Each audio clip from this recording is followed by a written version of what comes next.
Three. Welcome to the Trigger Warning Talk podcast. We are sponsored by Anchor. If you haven't heard about Anchor, it's the easiest way to create and publish your podcast.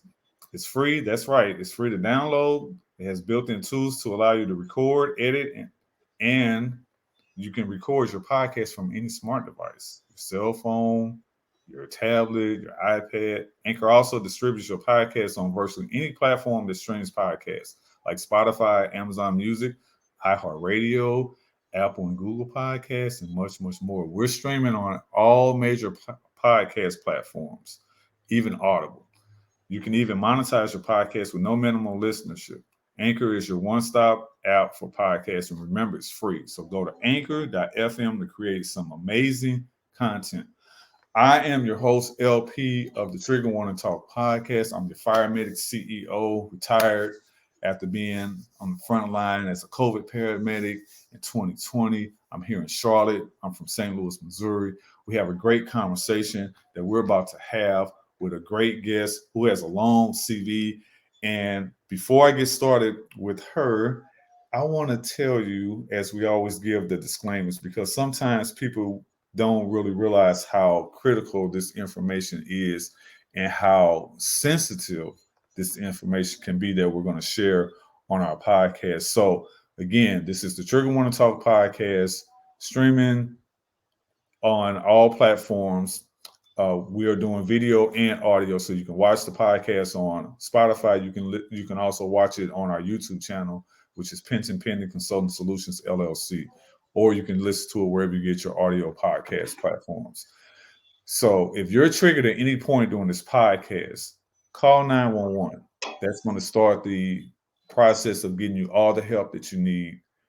And that's just a start. If you don't have an immediate need, what you can do is you can go to any of the links that we have listed in the show notes. So we have the links for, domestic violence and trafficking, and RAIN, which is the Rape, Abuse, Incest National Network. If you have any issues with suicides, you can call 988. If you know anybody with issues with suicides, they can call 988. Also, if you have any substance abuse issues, it could be alcohol or drugs. Please, please, please look at the notes that we have. Look at the information that we provide, because we have AA, we have NA, and if you're a supporter, we have Al-Anon listed. So I want to jump right into the next conversation, because I think that sometimes people don't understand how some issues that we cover in our podcast, which is based on trafficking, and that's human and sex trafficking, is sexually based offenses, it's domestic violence. Sometimes people don't understand how these things play a part in our everyday lives. This is why my guest, who is a wonderful, wonderful woman, is going to be talking about some of these things. And we titled this Trigger Resilience. Vulnerability is a synonym for courage, with our guest, Jen Oppenheim. Jen is a person who I met on Clubhouse, which is an app. And I met her in this room called Eating Disorders and Disordered Eating. And Jen has, unfortunately, had an amazing journey with eating disorders. And she's going to talk to us about being resilient and recovering from some of these things, and how she even, got this eating disorder, what caused it. Because sometimes people think, oh, eating disorders, you just got to stop stuffing your mouth. You just got to stop eating the cookies and the candies and the cakes and shit or whatever. Like, just stop doing that. Well, have you asked why they are binging? Have you asked why, or the flip side or whatever? Why don't you just get a Subway sandwich? Just go eat. You're too skinny. Like, well, you don't want to eat. What's the problem or whatever? Well, why don't you ask them what's the problem? Have the conversation with a person who has an eating disorder or disordered eating. Jen is a person who has a website, and her website is jenoppenheim.com. It's called Transformation for Everybody LLC. That's her company. She talks about all things eating disorders. disordered eating. She talks about the traumas and the pain and the stigmas and the stereotypes and the taboos associated with that. A lot of that comes from domestic violence. A lot of that comes from sexually based offenses that they experience either in the home or outside of the home with an intimate partner, with a family member, with a friend, with a stranger. So, Jen, I want you to talk to us about who you are briefly, and then we're just going to jump right into some of the conversation pieces.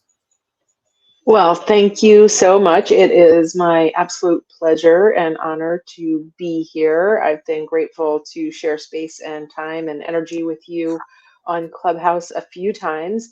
And I'm going to start by reframing one thing that you said, which is unfortunately, I had this long battle with eating disorders.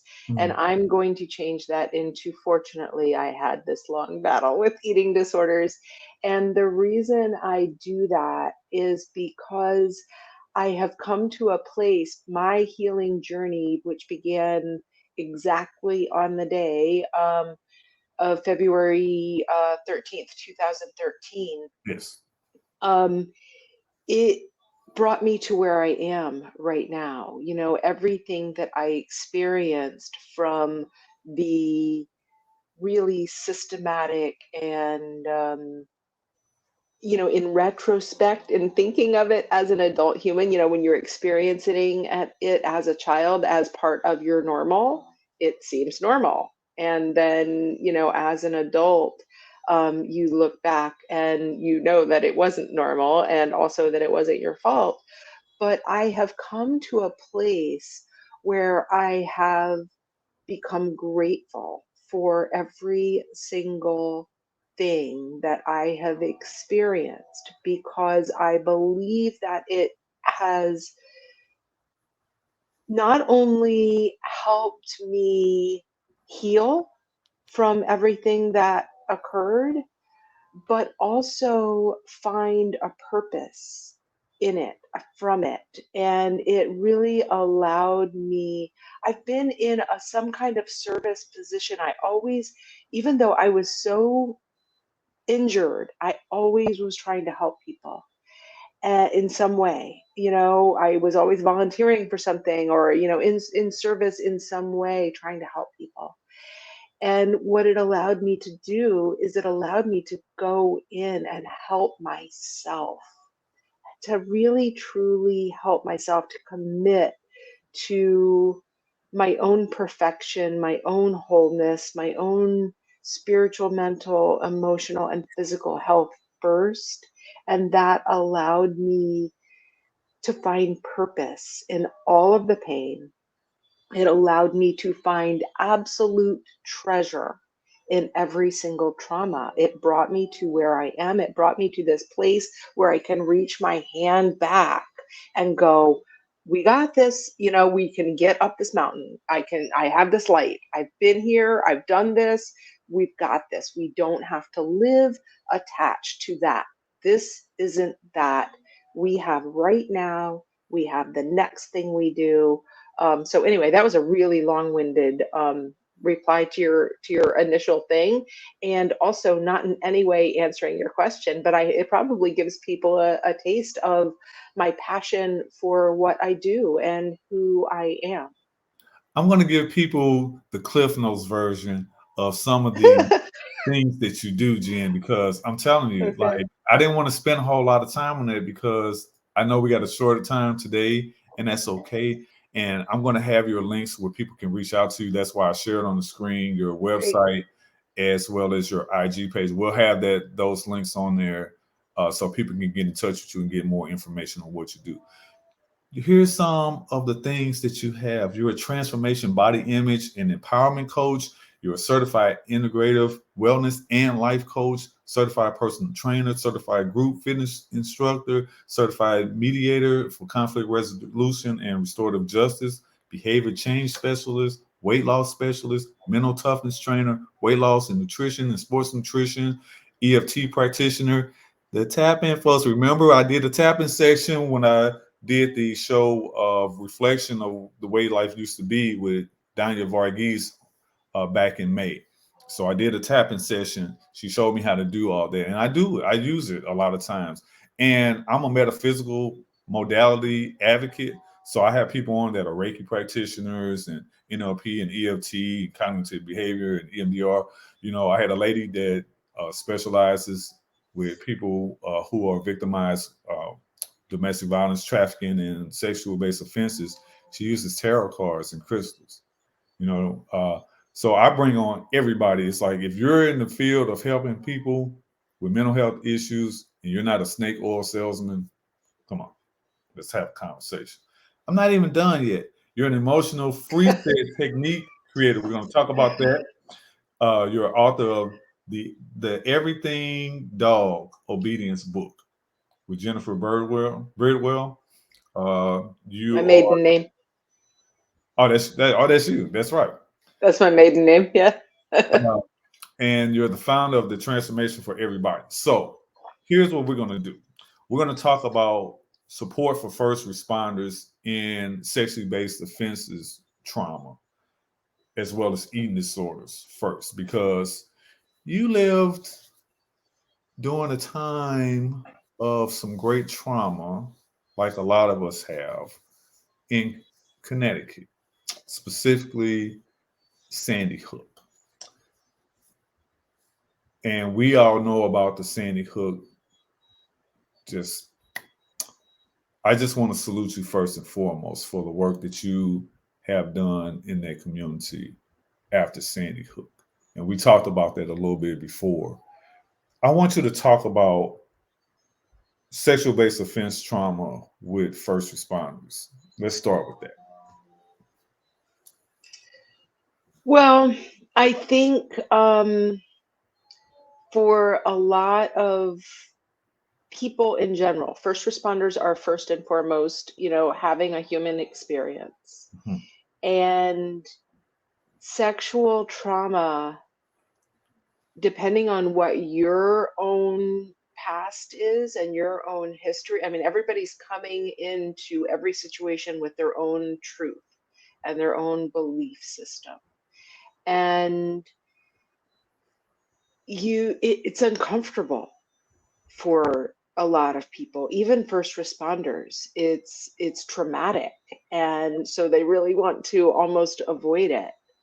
um, and I think whether it's an eating disorder or a sexual trauma that has occurred, or any kind of trauma that has occurred,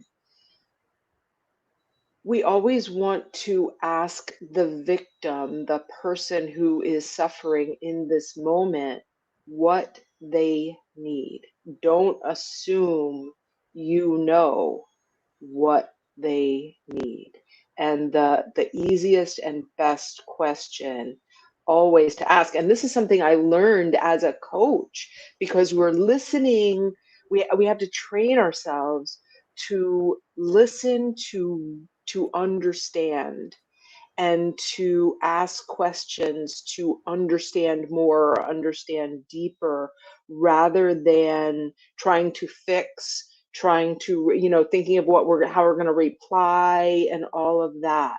So we need to first always ask the magic question is, what do you need? How can I support you now? What do you need right now? What would make you feel most comfortable, most safe now? And listen deeply to that answer. And you may even ask a deeper question. Why do you need that? Because it may make no sense to you. Why do you need that? How would that help you? How would that make you feel more safe and more comfortable? Because from my perspective, as someone who, we talked about this a couple weeks ago. I refuse to refer to myself as the VICTIM word anymore. But when you're in that place, sometimes the stuff that you want doesn't necessarily make sense, and sometimes you don't know what you want. And you don't need someone to come in and try to fix it for you. You need to be witnessed. You need to be heard. So yeah, coming at, from my perspective as someone who suffered those things, that would be my advice to first responders. Jen, let's focus on eating disorders and the work that you do with eating disorders as it relates to the stuff that we cover, which is specifically domestic violence and sexual based offenses. Talk about that correlation between a person that's having an eating disorder and or disordered eating and those two traumas. Educate us on that.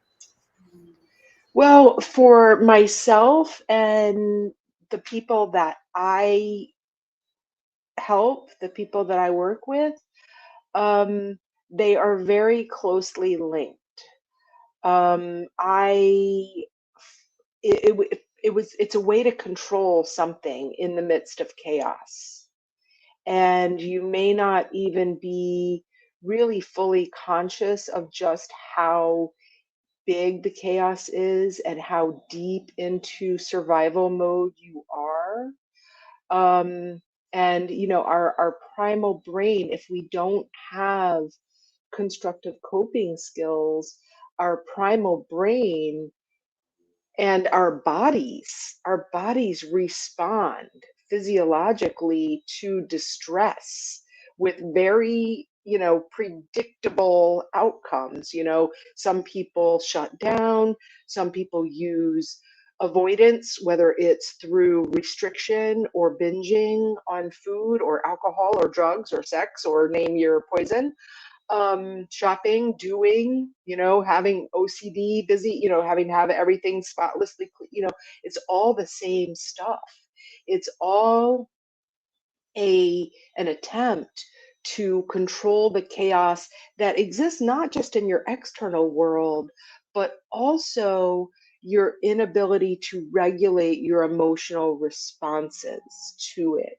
And that's where my work now is in helping people diffuse the triggers that are happening in your now life that are causing you to react to still open wounds from whenever, but something in the now creates this response, and you have this need to feel safe and to feel normal and to feel comfortable.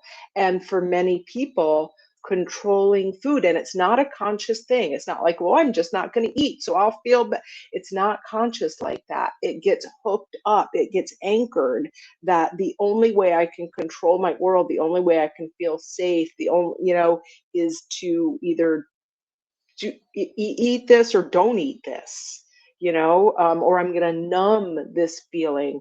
For me, I hit both ends of the spectrum. I went from, anorexic and bulimic. I mostly was a binge eater, or what, I'm 56. So when I was young, they called it compulsive eating. Although I will also say that at that time, nobody sent a fat kid for eating disorder treatment, because you were just a kid who lacked discipline, willpower. Like you said, nobody asked what was wrong. Nobody asked. Your weight is a problem that needs to be fixed. Your weight is a problem that needs to be fixed. Your body's not okay. You're not okay. You need to change yourself and fix yourself to be more acceptable and more lovable to other people. And nobody ever asked. Nobody, no. Meanwhile, I'm systematically abused every single day. And when my abuser, my brother, we ended up moving across the country from each other. At that point, it became safe. I didn't realize this until I was 47. It became safe to lose weight at that point. But of course, because I was still deep in the disorder, I had to go to the far other extreme, and ended up at 84 pounds, anorexic, eating 250 to 400 calories a day, abusing laxatives, using Ipecac syrup to vomit if I felt like I overate. Um, and I can say the very day that so of course at 84 pounds and you're 15 years old, everybody's scared. So now you get treatment because people are scared of that. So got treatment for that, but was not in recovery ever. When I was in treatment with a psychiatrist, I can tell you the very day where it went the other way. It was at Christmas time. He gave me a piece of chocolate from a box that someone had given him for Christmas. Yeah. And I carried it around for about 4 days before I took a bite. And at that point, as soon as I took the bite, the floodgates opened and I went right back up to 200. I was always on this complete thing of trying to control the internal chaos with what I ate or didn't eat. So anyway, that's once again kind of long-winded for the question that you asked. No, this is the Trigger Warning Talk podcast. We have uncensored conversations, so you might hear some adult language in this podcast, as any others. We don't censor anybody. We don't ask anybody to censor themselves. It's totally optional.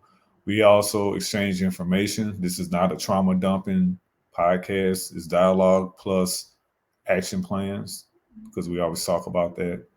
And we also provide a ton of resources to the listeners. So if you're triggered at any point during this podcast, you need immediate help, call 911, police, fire, EMS. If you don't have an immediate need, we have a number of websites and phone numbers, respectively, that can help you, whether it be trafficking, domestic violence, sexually based offenses like RAIN, the Rape, Abuse, Incest National Network. If you are suicidal, call 988. That's the number that the government set up nationwide here in the States, 988. You can also get some behavioral health information if you call that number. If you are a person who has substance abuse issues, whether it be alcohol and or drugs, we have those websites and their phone numbers listed for Alcoholics Anonymous, Narcotics Anonymous. If you're a supporter of one of those individuals with a problem with alcohol or drugs, you can join and or call Al-Anon. We have that information posted. We're talking with Jen Oppenheim. Jen, I want to jump down because I'm going to have you come back at a later time, because there's so much that I want to cover.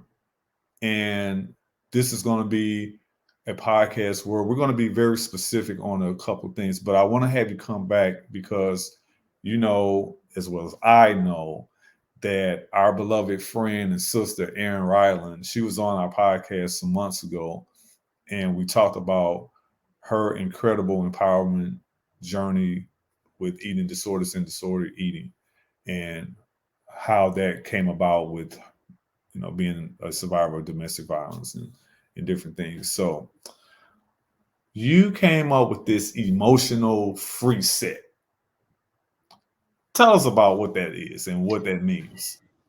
Okay, well, what I found with my own healing journey and with not just my healing journey, but with my professional journey as a coach, helping other people, is that we are all, a work in progress. There's always another layer to peel. There's always another mutation, transmutation, evolution that we have to go through and what I discovered, I was gifted with a really bad accident in 2004. And in that accident, it was a car accident. I was driving my car and a motorcycle hit me essentially head on. And the driver of the car was partially launched into my vehicle and then exited my vehicle and ended up about 40 feet away.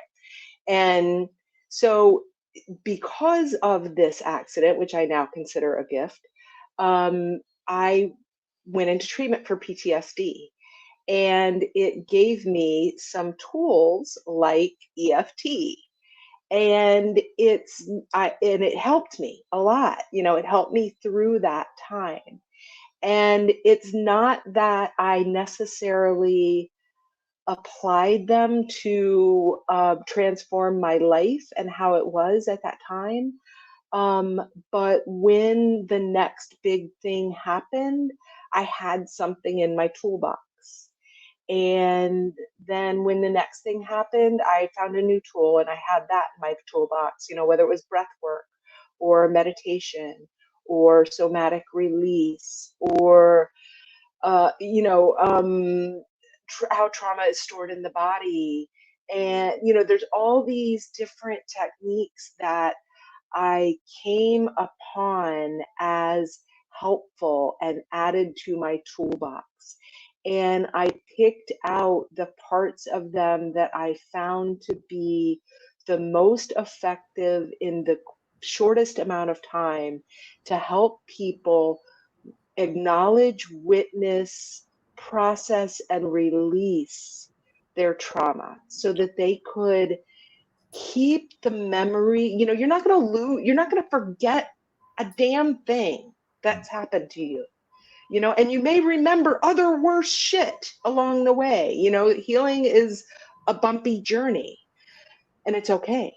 But you'll have tools to witness and acknowledge and process and release those emotions so you don't have to live there with them. So you don't have to react in the same old ways, that you have a way to process and feel without staying there. So that's where the emotional preset technique was born, and I'm very proud of it. I love it so very much, and it, like I say, it's a constantly evolving and growing thing, like we all are. I want to jump back to something that you said a few minutes ago when you talked about the word victim. I always ask this question because far be it from your brother LP to be the caveman, knuckle dragon, dinosaur, you know, I don't want to give the perception that I have not involved as a guy. This is part of the reason why I started this podcast. Because how many guys do you know of in podcast land have a podcast that talks about the four things that we cover? Because we also cover missing persons, and I got a missing person case. You're going to drop off at the end, and I'm going to continue the conversation. But I want to ask you, what word works for you? What do you use? Because I've had one person say that they don't have a problem using the word victim, and she laid it all out. Most people say survivor is their standard, and I've had some people that say I don't like survivor at all. It's champion, it's triumphant, it's overcomer, it's um, victor, victorious, and a bunch of other different words that they use. Why does survivor work for you?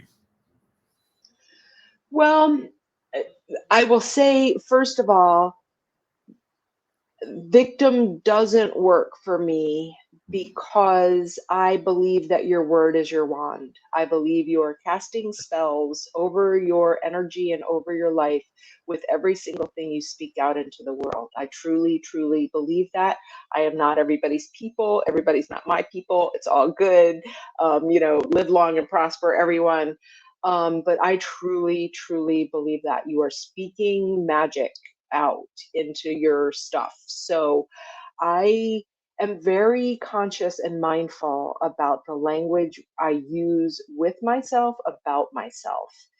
And that's my superpower, is helping people change that conversation with themselves about themselves. So for me, and as a matter of fact, I talked earlier about February 13th, 2013. On that day, I changed it from victim to survivor. And then later, I changed it to victor. And then now yeah, sometimes I use victor. I mostly use thriver because I like the energy behind thriver. Tell I us, just tell us, yeah, I like the tell energy. us about that.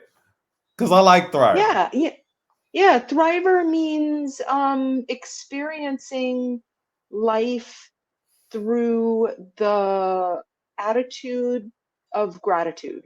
And understanding, milking, just milking the goodness, milking the joy, milking the bliss out of every single moment. I lived in a chair, basically, other than going to work.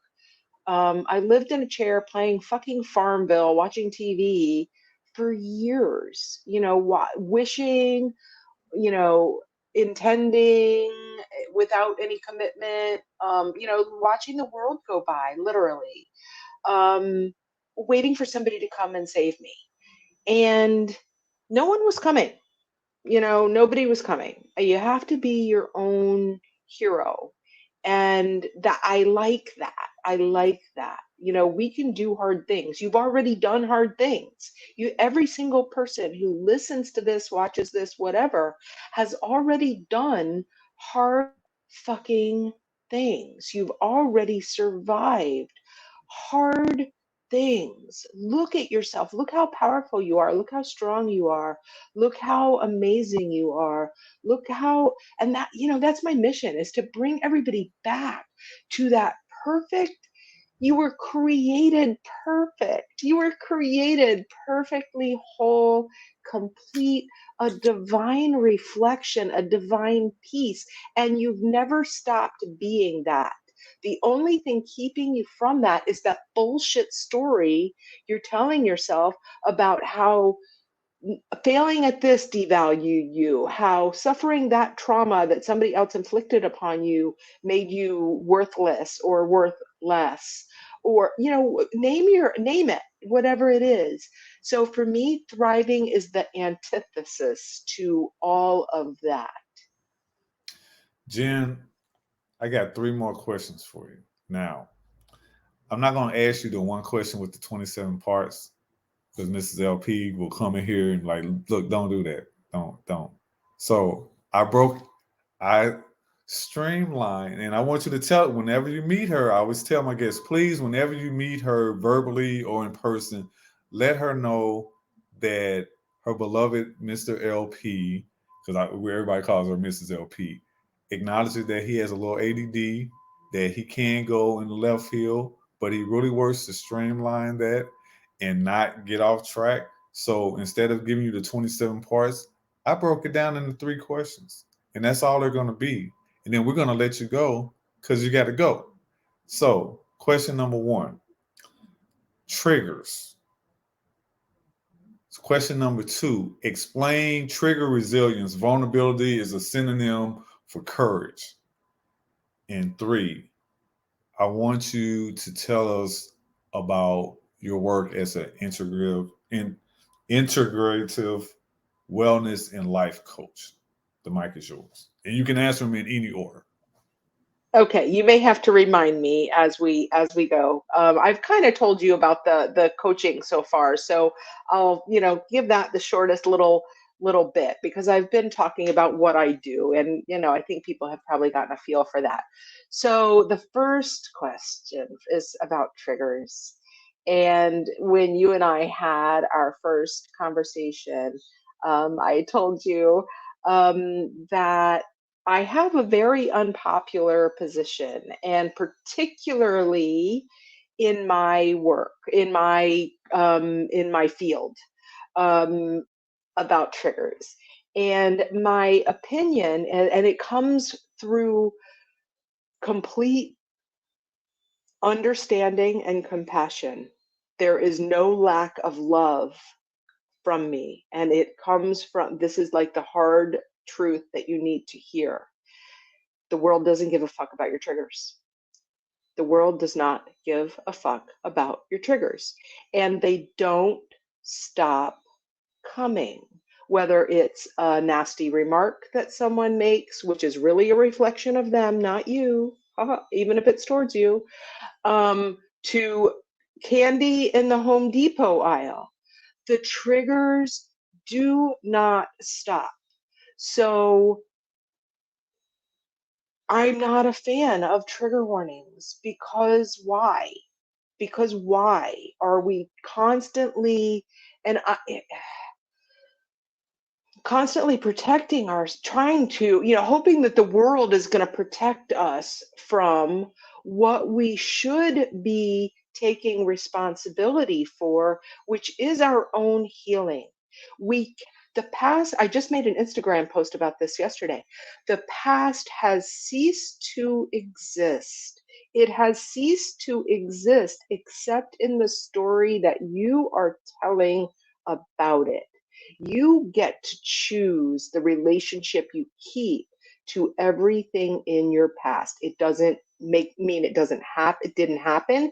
It doesn't invalidate your emotions, but there's nothing to do. You can't undo what has happened. You can take responsibility for your own healing and trigger resilience. And that's part of the work that we do with the emotional FREEset technique. That is part of it, is that it's practicing the pause. I don't have to react. This isn't that. This isn't that. So that's one thing. Vulnerability is a synonym for courage.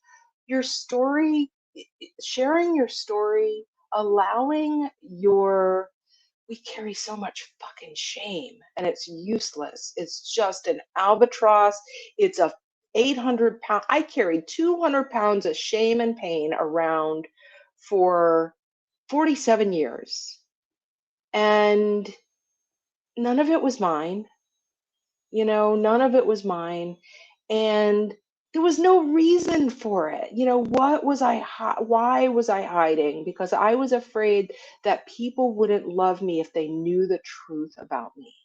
That I wouldn't be acceptable, that I wouldn't be loved, that I wouldn't be whatever if people knew the truth. And the truth is, the truth really does set you free. The truth really does set you free. And your mess can absolutely become your message. Your trauma can become your treasure.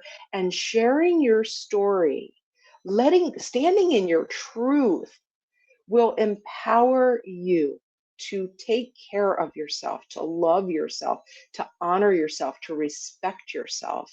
And that allows you to when you're so full that it has no choice but to overflow onto everyone around you, so full of love, so full of acceptance, so full of non-judgment, that your story, like I've said stuff here today, like stuff that's like really traumatic, super casually, because I have released the emotional connection.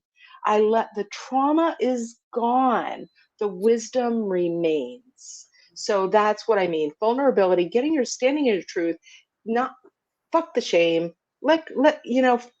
Get help.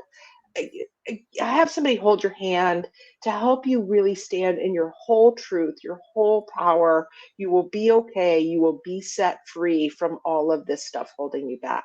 So that's the other thing.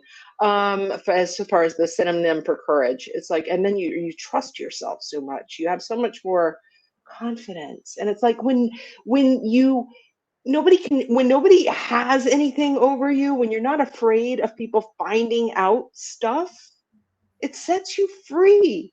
It sets you free. I even stopped dyeing my hair a little over a year ago because I was constantly chasing the grays. Hiding what? Hiding the fact that I was 56 when I'm telling people I'm 56 every freaking day? Who cares? Who cares? Love yourself. Love every single nook and cranny of yourself. So I think I pretty much explained what I do in that question anyway. So there you go. I'm not going to even tell you the story. I'm going to tell you the story. Maybe not today. I'll tell you the story. Okay, so real quick. When I was an EMT basic, this was years ago, I go into, and I was sexually traumatized in this story. It's kind of funny, but I'm going to tell it anyway. So I go in this nursing home, and it's me and my partner. We go to pick up this patient to take to the hospital. It was just a basic transport. They had some abnormal labs. They came back. They wanted them to go in to get an evaluation. So it was a non-urgent transport, no lights and sirens or whatever. I'm standing at the nurse's station, and this the CNA, the certified nurse's assistant, has a patient in a wheelchair, this 90-something-year-old woman. I'm standing at the nurse's station, and as they're rolling by behind me, I get goosed. Not by the young CNA, but the 90-something-year-old woman. And she is totally aphasia. She does not speak. Everybody is like, because I was like, oh, and I turn around, and there were people that were standing behind me and the lady, and everybody saw it. So the nurses are laughing, like everybody's laughing or whatever. The lady that goosed me, she can't speak, but she has this cheesy grin on her face. She knows exactly what she did. And I was like, and she motioned like this to the CNA, and the lady bent down, and she she did something like in sign language or whatever. So I don't know if she had a hearing issue or speech impediment or whatever it was, but I was like, what did she say to you? She said, with your gray hair, you look like Barack Obama. And she loves Barack Obama. And she said if she ever had a chance to meet Barack, she would do that to him. But she knows she would get arrested by the Secret Service. So she used me as a substitute. You got That's my goosed to story. death. I'm just going to leave it at that. I was like, man, because she was talking to the, she said something, like it took her like about a minute to say all of this or whatever. And I was like, because she was like, I was like, what is she saying to this person? And she was like, hold on. And she was, doing all that. I'm like, and so that was the conversation. So Very funny. that's my story. I'm sticking to it. I got one more question to throw out there to Okay. you. How can people get in touch with you? Because I know you got to run.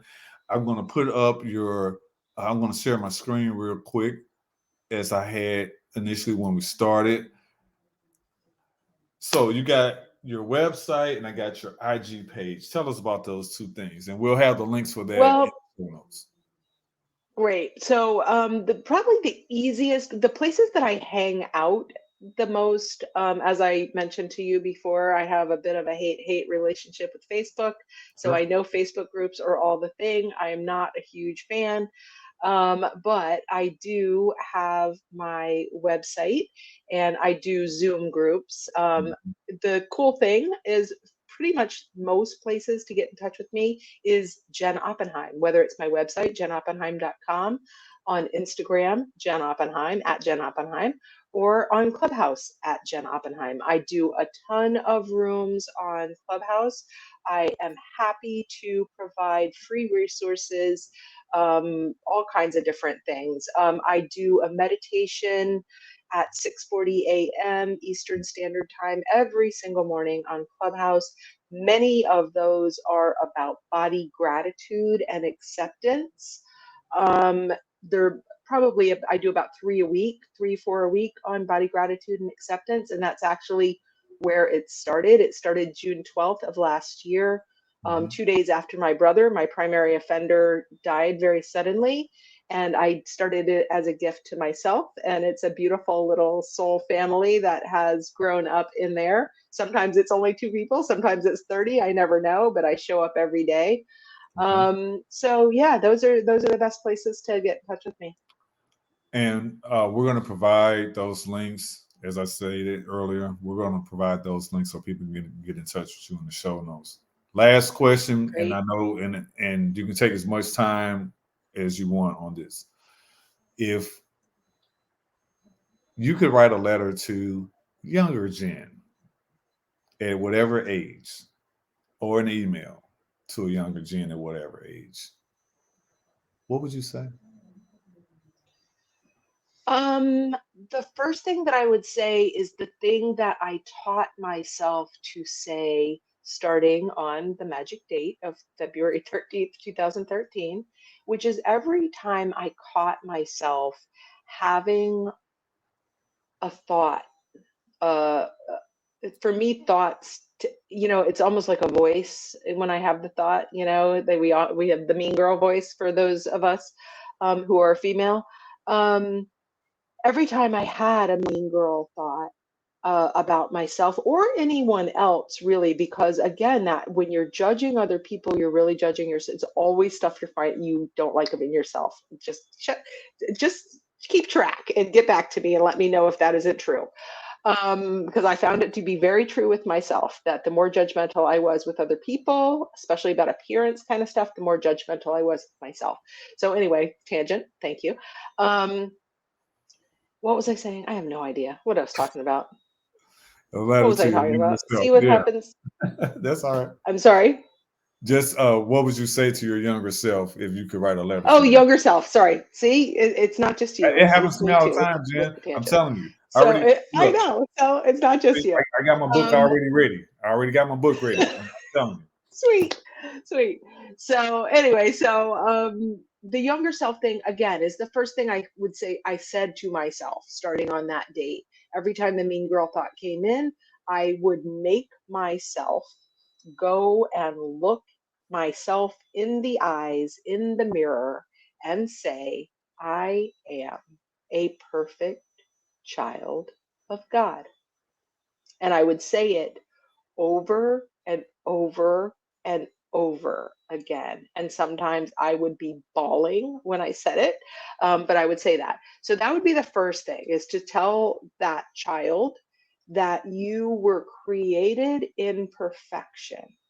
You were created as a divine reflection. You are here for a purpose. You are unique and perfect. You don't have to be like anyone else. No one is better. No one is less. No, we are here to fill each other's gaps and walk each other home. Take care of yourself first. Pour love, forgiveness, acceptance, and self care mentally, emotionally, physically, and most importantly, spiritually into yourself. You are priority one every single day. Keep your connection with Source your number one priority. Trust in that. Have faith in that. Your purpose is revealed. You will be okay.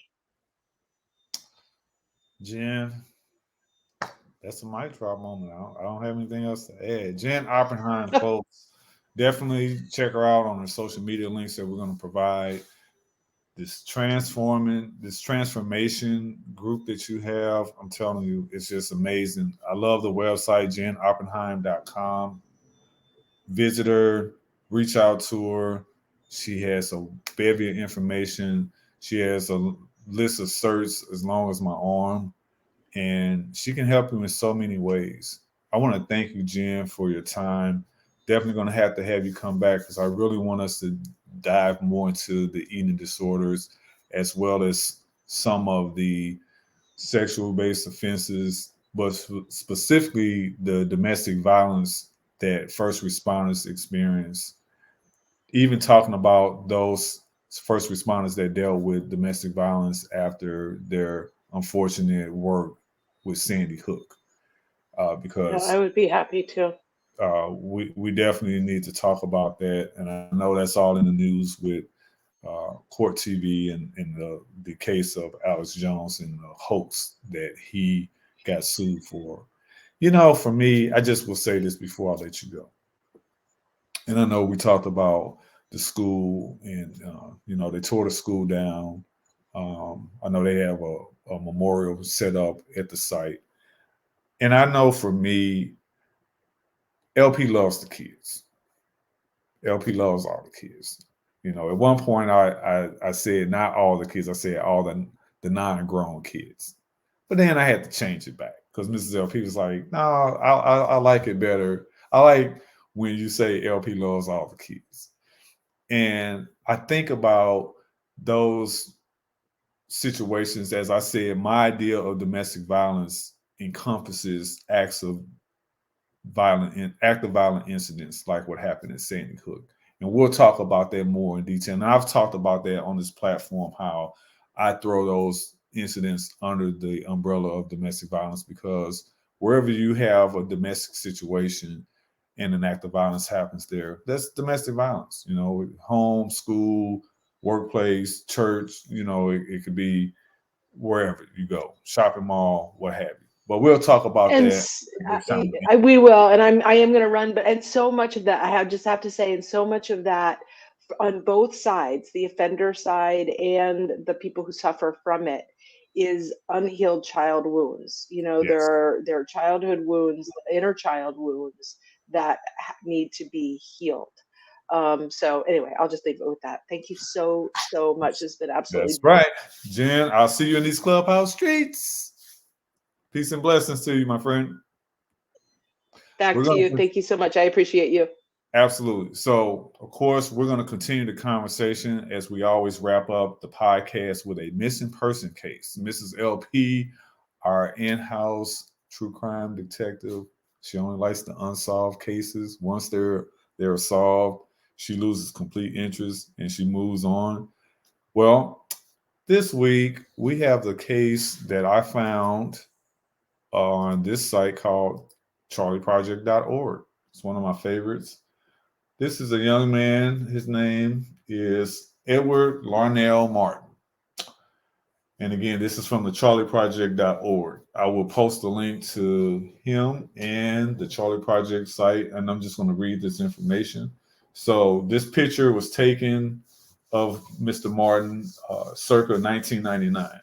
Edward Larnell Martin, missing since July 1st, 1999, from Tulsa, Oklahoma. His classification is endangered missing. Sex male, race black, age 50 years old. His height and weight is 5'10" and 145 pounds. Distinguishing characteristics are African American male, black hair, brown eyes. Martin's nickname is Chicken. Yes, his nickname is Chicken. Details of his disappearance. Mr. Martin was last seen in Tulsa, Oklahoma sometime during July 1999. He resided in the area of Utica Avenue and Apache Street at the time of that. At that time, he has never been heard from again. He was not reported missing for several years. Yeah, foul play is suspected in the Martin case. He is related by marriage to Terrence Haney, who also lived near Utica Avenue and Apache Street and disappeared from Tulsa in 2001. It has not been proven that the men's cases are related. You know, the investigating agency is the Tulsa Police Department. If you have any information about Edward Larnell Martin, any information, good, bad, ugly, or indifferent, please contact Tulsa PD at 918-596-9122. Again, if you have any information about Mr. Martin's disappearance, call the Tulsa PD at 918-596-9122. There are some other links in this story that will be part of the link that I post from the Charlie Project. So they have a link to the Tulsa PD, the Tulsa World newspaper, Name Us, and the Facebook page for Tulsa Missing Persons. All of those links will be attached to this charlieproject.org link that I'm going to post in the show notes for Edward Larnell Martin. Again, when we do missing person cases, 99% of them are melanated men, women, and children. It could be a runaway, it could be kidnapping, it can be an abduction. And if the person is not missing, but they were killed under mysterious circumstances, their killer and or killers have not been adjudicated. Nobody knows where they are, or nobody's saying who they are or whom they are.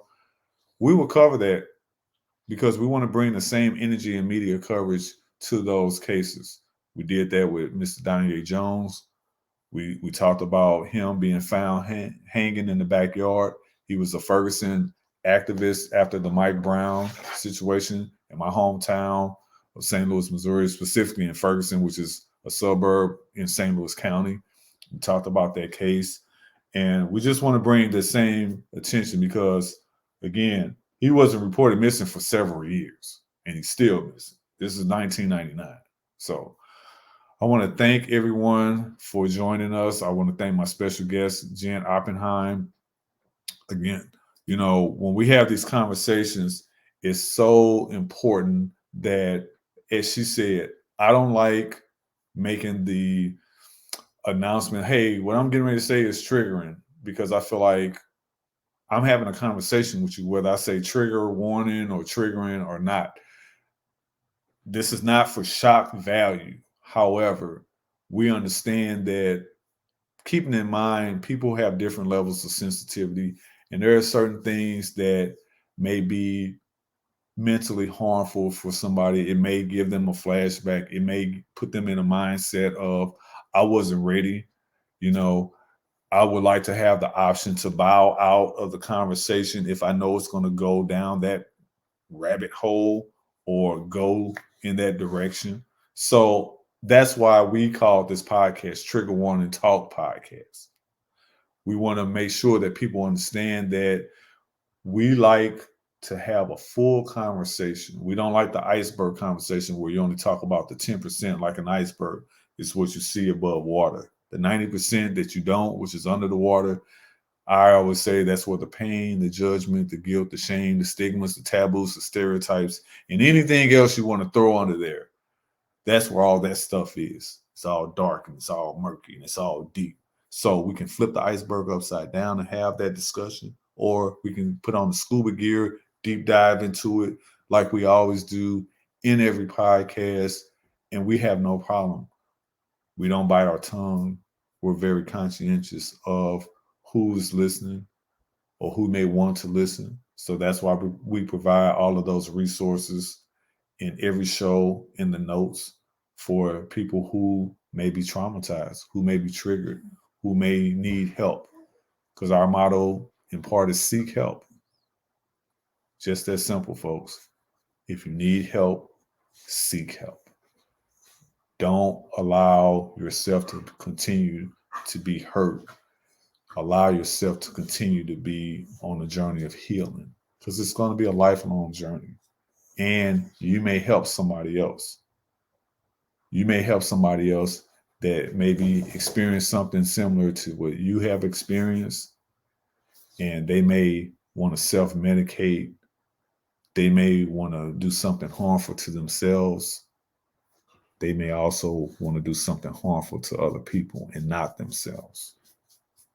So this is why we have this podcast, because we don't just do dialogue, as I always state. Dialogue is trauma dumping. And if you want me to be involved, it better not just be a dialogue, because I can sit on the couch binge watching something on Netflix and picking the lint out of my belly button. I would rather do that, honestly.